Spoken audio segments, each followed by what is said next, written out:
Olá, estamos iniciando mais um Amostrado Podcast. Desta feita, estamos aqui mais um evento do Dr. Roberto, né? Segunda edição do Tribunal do Júri. Estamos com um dos convidados que vai palestrar hoje, agora à tarde. Dr. Lucas, satisfação em tê-lo aqui no Amostrado Podcast. Boa tarde e gostaria que se apresentasse, dissesse qual a cidade, enfim. Obrigado, Lázaro. Na verdade, nós que temos que agradecer o convite do Roberto, né? Parabenizá-lo por mais uma edição desse evento que tem se tornado um evento consolidado na agenda da Advocacia do Cariri, da Advocacia Criminal do Estado do Ceará. E nós temos aí não só a participação de advogados cearenses, mas advogados de outros estados, ou seja, contribuindo com a formação dos advogados caririenses, com uma série de conhecimentos e intercâmbios que possam aí auxiliar os colegas, né, no exercício da advocacia. Eu sou advogado criminalista, tenho aí 6 anos já de atuação, desde sempre advogado criminal,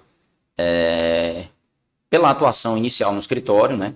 Eu tive formação no escritório do Dr. Paulo Quezado, e aí de lá eu já iniciei com a advocacia criminal de uma intensa prática. Nós sabemos da história do Dr. Paulo nessa área. Então, eu tive essa oportunidade de ter um grande colégio de formação, eu diria assim, de inserção na advocacia criminal. E aí, nós hoje temos nosso próprio escritório, junto com mais outros colegas, e o escritório com atuação exclusiva na área criminal e algumas áreas correlatas, uma improbidade administrativa, alguma coisa que seja vinculada ao processo criminal em si, ou que se assemelhe. Mas é sempre muito gratificante, além de ser convidado, poder ser lembrado para poder integrar, né, um time de colegas aí tão valiosos e tão experientes que podem contribuir com os participantes do evento. Maravilha, e o doutor foi convidado para falar de um tema importante dentro do Tribunal do Júri. O doutor poderia comentar algo sobre esse tema que irá tratar com os alunos que estão lá e, na verdade, os advogados também que estão lá? Não, com certeza. Na verdade, não só no Tribunal do Júri, mas a gente traz uma temática que envolve a prova pericial e a sua importância no processo, né? E aí nós faremos uma análise com base no case que foi a chacina de Quiterianópolis. A gente teve a oportunidade de realizar a defesa dos policiais naquele processo de grande repercussão no nosso estado, e que foi amplamente divulgado, e ao final, após uma prova técnica e um trabalho defensivo bastante minucioso, que resultou em uma contraprova pericial, nós obtivemos a absolvição de um policial e a impronúncia de mais outros 3 acusados. Ou seja, a gente conseguiu que fosse provada a inocência dos acusados. Então, a gente vai destacar, primeiro, a importância de análise técnica nos processos, com a finalidade de que se identifique um eventual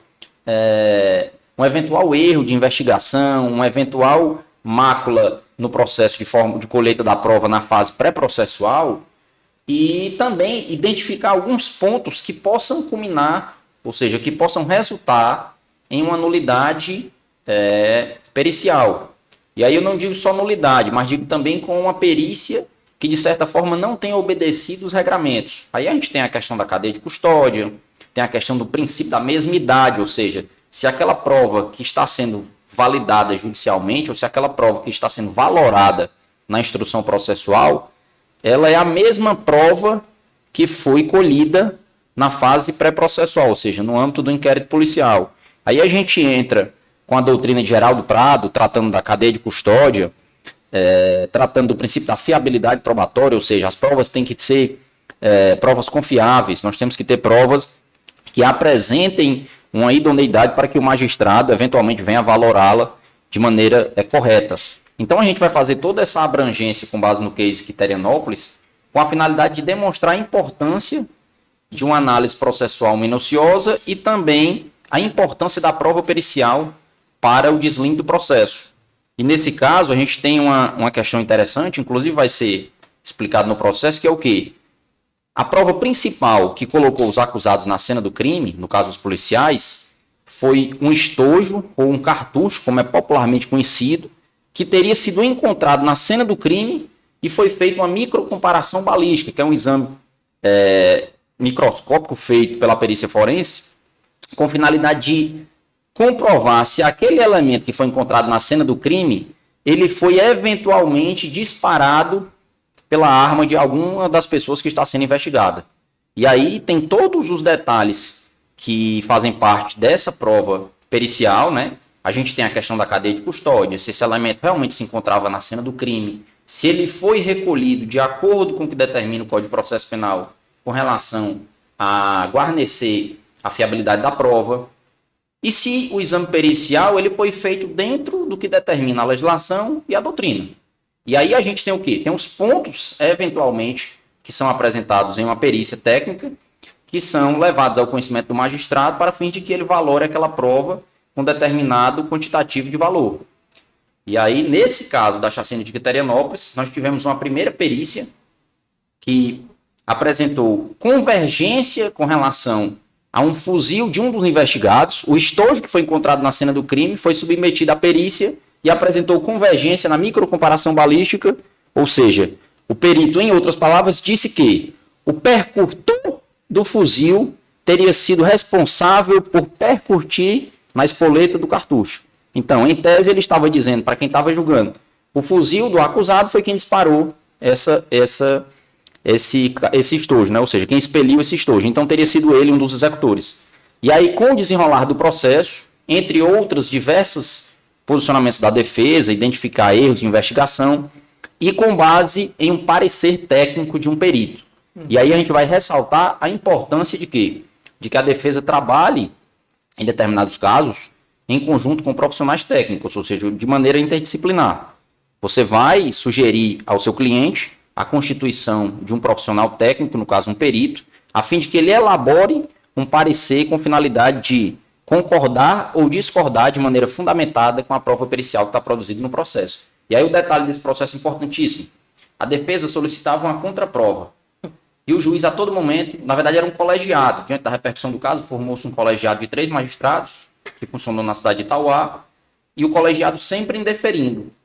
E aí a defesa sugeriu a contratação de um perito, que no caso foi até o doutor Sérgio Hernandes, que atua no Brasil todo, mas ele reside em São Paulo, e com parecer técnico, o colegiado deferiu a contraprova. E aí vem a importância. A defesa pediu para acompanhar a contraprova na perícia forense. Os peritos vieram o perito veio para acompanhar a contraprova. E a contraprova deu negativa. Ou seja, a contraprova já apresentou divergência entre o estojo que foi recolhido na cena do crime, com os estojos eventualmente padrões que foram produzidos para o laudo, afirmando que, para os magistrados, diante da divergência, aquele estojo não foi percutido pelaquela arma. E aí você já, primeiro, além de gerar o cenário de dúvida, você lança para o colegiado que está julgando um questionamento acerca da credibilidade da prova pericial. Por que a primeira deu positiva e por que a segunda deu negativa? Então esses elementos técnicos são extremamente importantes e são aí diferenciais com a finalidade de que o advogado, não só atuante na área do júri, mas você, em todas as suas áreas de atuação, quando se deparar com a perícia técnica, ter, além desse conhecimento, ter a perspicácia de poder observar todos os pontos para poder questionar judicialmente. Maravilha. É um tema bastante que consegue aderir bastante às áreas aí dentro da área criminal, né? Seja no tribunal do júri, seja em qualquer outra, também na fase inicial, né, de um processo. Enfim, acredito que vai ser dos temas, né, bem discutido, principalmente porque alguns que estão ali, que são alunos, vão querer fazer perguntas, enfim. É bem importante também esse tema. E o escritório do doutor é aqui em Juazeiro? Onde é que funciona o escritório do doutor? Nosso escritório é em Fortaleza, a gente tem atuação nacional e com ampla atuação no estado do Ceará e alguns processos em outros estados da federação, mas com sede em Fortaleza. Nosso escritório tem sede em Fortaleza, lá no WSTC, na Washington Soares. Temos lá a nossa equipe, os colegas que dia a dia estão aí desenvolvendo esse trabalho, eu diria assim, um trabalho braçal da advocacia criminal, que não perde essa característica, né, de um trabalho realmente feito com muita delicadeza e de um trabalho que é personalíssimo, né? A advocacia criminal ainda tem esse contexto, e eu falo que essa é uma característica que nós não devemos perder e lutar para que a advocacia criminal não perca esse caráter personalíssimo. Primeiro que o cliente, ele cria um elo de confiança com você na condição de advogado, a pessoa do advogado, e também tem que ser um trabalho minucioso. Um trabalho que passo a passo exige do advogado aquela movimentação devidamente braçal, tá? Entendi. Então, doutor, agradecer a participação aqui do doutor no Amostrado Podcast, né? Eu sei que daqui a pouco o doutor vai ali palestrar, mas mais uma vez agradecer a participação, e a gente sempre está à disposição aqui do Amostrado Podcast para conversar, não só esse tema específico, mas também outros temas relacionados à atuação do doutor, né, relacionado aos processos e às possíveis teses levantadas pelo doutor também em processos que já tem atuado, né? Isso é importante também até para quem está nos acompanhando, né, entender essa trajetória do doutor, não só porque não caiu de paraquedas, né? O doutor fez toda uma trajetória dentro dessa área criminal e hoje é reconhecido aqui a nível, digo, estadual, Cariri, nacional, né? Como tem atuação, o escritório tem a nível nacional. Então, mais uma vez, agradecer a participação do doutor e parabéns e uma excelente palestra, doutor. Obrigado. Na verdade, a gente aqui agradece e destacar a importância não só do podcast, mais uma vez, como do curso feito pelo colega Roberto Duarte, que, além de congregar uma série de advogados especialistas, você permite um intercâmbio de pessoas de outros estados, você permite que colegas advogados construam relacionamentos. A nossa profissão hoje é uma profissão baseada no relacionamento. Ou seja, o advogado, além de tudo, ele é um comerciante, eu diria assim. Ele tem que construir relacionamentos para conseguir se destacar na profissão no sentido de ter um bom comercial, de ter uma boa parceria construída com os colegas, de ter um bom nome construído no judiciário com finalidade de quê? Não é de conseguir alguma vantagem processual, mas é de ser atendido a tempo e modo, de conseguir despachar um processo, às vezes com uma certa urgência, não por algum tipo de prestígio ou prioridade, mas pela sua credibilidade construída ao longo do tempo. E a credibilidade é importantíssima na nossa área, porque o advogado ele não vende resultado, o advogado vende trabalho, tá? O advogado que vende resultado, infelizmente, ele está fadado a um insucesso. E como a gente vende trabalho, a gente precisa construir credibilidade, que é o que baseia o nosso trabalho. E obrigado, e vamos para a palestra, né? Boa sorte, doutor. Eu que agradeço.